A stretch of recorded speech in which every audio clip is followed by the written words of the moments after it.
Hey there. It's rather late because I just got done with the rehearsal and my roommate's asleep, so I'm whispering a little bit. But I want to tell you a lot more about insulin. So I kind of let you know that insulin is a hormone and it's produced in the islets of Langerhans in the pancreas. And what it does is it helps the cells in your liver or your muscles or your fat tissue absorb glucose out of the bloodstream and store it as glycogen for later. So that's what insulin does. And something that I have my notes over here, so that's what I keep looking at. But I learned today that insulin is actually necessary and required for all animal life, with the exception of insects. So all animals on this planet, except insects, produce insulin and use insulin. Now, the difference between the insulins they produce varies from species to species, and it kind of differs in something that we refer to as strength, how quickly it works, and how effective it is. But the ones that they used when insulin was first discovered for use in humans were actually cows, horses, pigs, and fish. So those are the most like humans, and of those, actually, the number one closest related to our own human insulin is actually from the pig, so porcine insulin, go figure. Now, I want to tell you about how insulin first got discovered and used in 1921, but I do want to give a major shout out and jump back to 1869 when Paul Langerhans, this medical student in Berlin, he was studying pancreases at the time under a microscope, and he noticed there was a clump of tissue, these little heaps of cells that he referred to, and later it would be determined that he had discovered the islets of Langerhans, so it was named after him. And then a lot of other stuff happened that I'm going to jump over to 1921 because there were a lot of people doing a lot of work on this, and great advances were being made since 1869. But all this kind of got railroaded when World War I hit. And basically after World War I, Canadian Frederick Banting picked up where he left off before the war started and grabbed J.J.R. McLeod, who was a professor of physiology at the University of Toronto, and pushed on. So in the fall of 1921, they actually discovered insulin. And from here, they grabbed biochemist James Collip and started basically extracting insulin from fetal calf pancreases and then attempting to purify those extracts.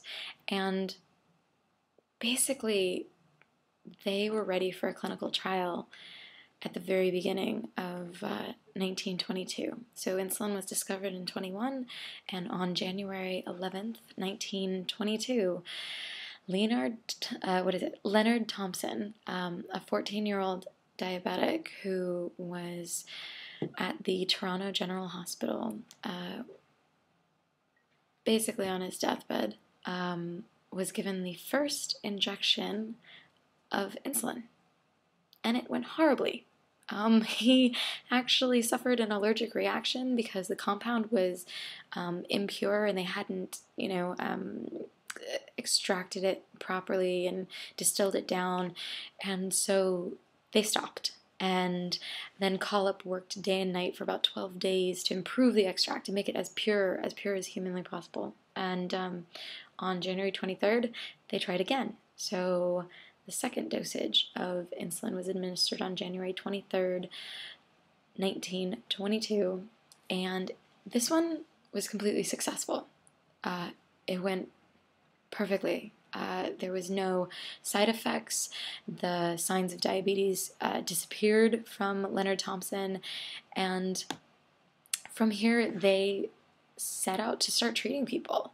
And it was incredible because one of the stories that kind of tore me up today was they explained that children who were dying basically from diabetic ketoacidosis were kept in these huge wards of like 50 or more patients, and the majority of these kids were in comas. And their relatives were all around them, basically grieving and waiting for the kids to pass. So Banting, Best, and Collop, this trio, went around a ward from bed to bed, injecting all these kids with insulin, and by the time they were reaching those final kids, the first kids were actually waking up from their comas,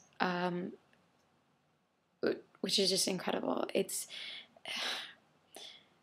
just amazing to me what they were able to do. So thank you to those three gentlemen. And then from there, over the spring, they worked on improving the techniques and started extracting like large quantities of insulin, but they were still having problems preparing it, and it kept being impure. And that's when a drug firm called Eli Lilly and Company jumped in and offered assistance, and in November, they made a huge breakthrough. In November of 1922, they made a huge breakthrough, and they were able to produce huge quantities of highly refined insulin and put it up for sale to the general population thereafter.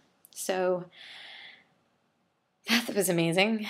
And basically, since then, you had purified animal-sourced insulin being used until about the 50s, when we started making advances in genetic medical research. And so in the 50s, they discovered the amino acid structure of insulin, and that resulted in the 60s having the first synthetic insulin produced by multiple labs at the time.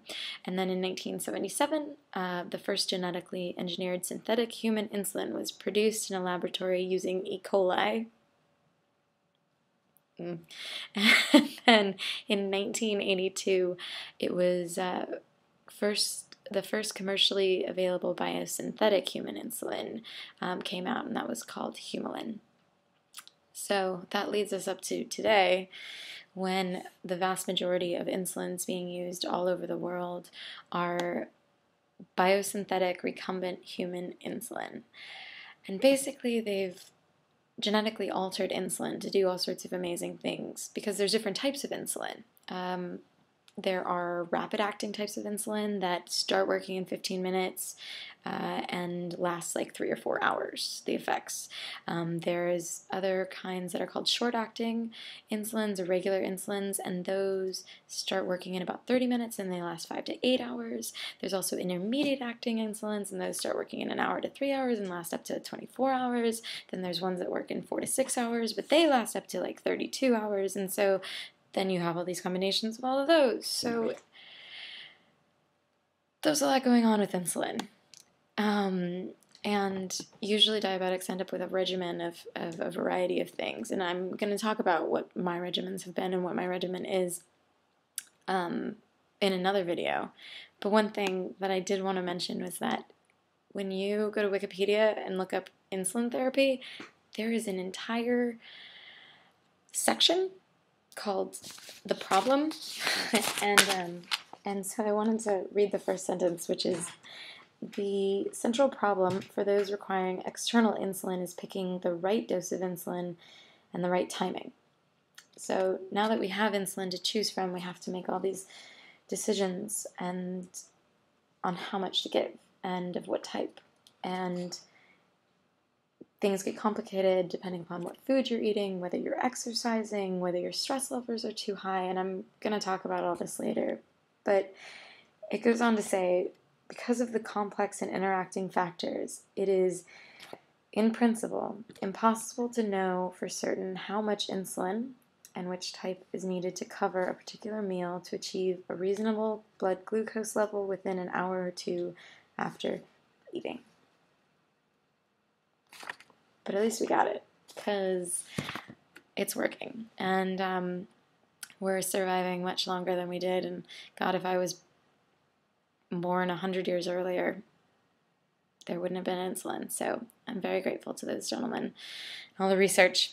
So that's kind of the backstory on insulin and where we're at today. And I'll cover more about it in upcoming videos. All right, cheers.